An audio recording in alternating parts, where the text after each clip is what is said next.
हमारे जीवन में हम जन्म से लेके मृत्यु तक कुछ ना कुछ सीखते रहते हैं। यदि हम इसको स्कूल कॉलेज की पढ़ाइयों के साथ जोड़ के देखते हैं तो बहुत सारी समानताएं होते हैं। हमारे जीवन में भी नर्सरी लेवल से कॉलेज या पीएचडी का बहुत सारे लेसन या एग्ज़ाम को पार करके अपने भविष्य के लिए तैयार होते हैं।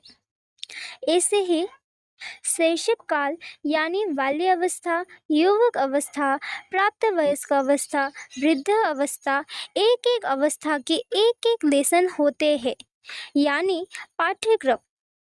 इसे अध्याय भी कह सकते हो।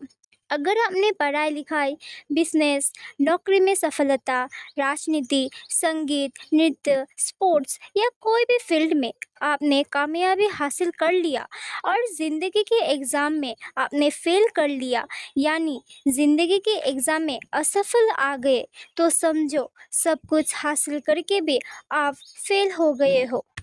जिंदगी के एग्जाम में फेल का मतलब जीवन में अशांति, आपस में मतभेद, नैतिक अधपतन, चारित्रिक अधपतन, चिंता आपके जीवन को पूरी तरह से घेर लेंगे। इसी कारण व्यर्थता को ही चाहे ना चाहे जीवन में स्वीकार करना पड़ता है। जीवन के हर एक अध्याय या पाठ्यक्रम को पूर्ण तरह से नैतिकता के साथ, धर्म और पवित्रता के साथ ईमानदारी से निभाना चाहिए।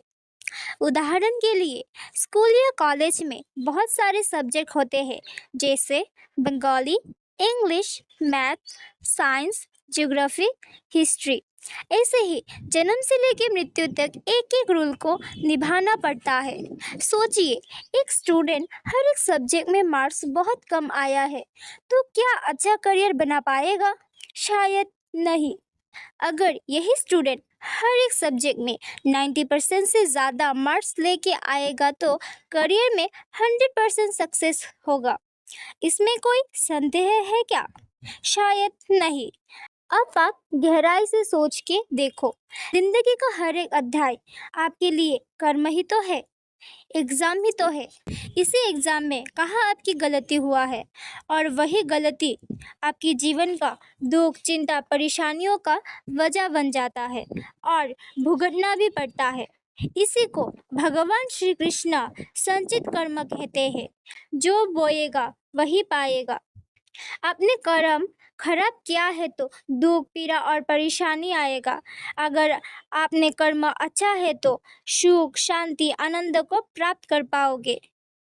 सुख दुख अपने अपने कर्मों का ही लेखा जोखा होता है और कुछ नहीं।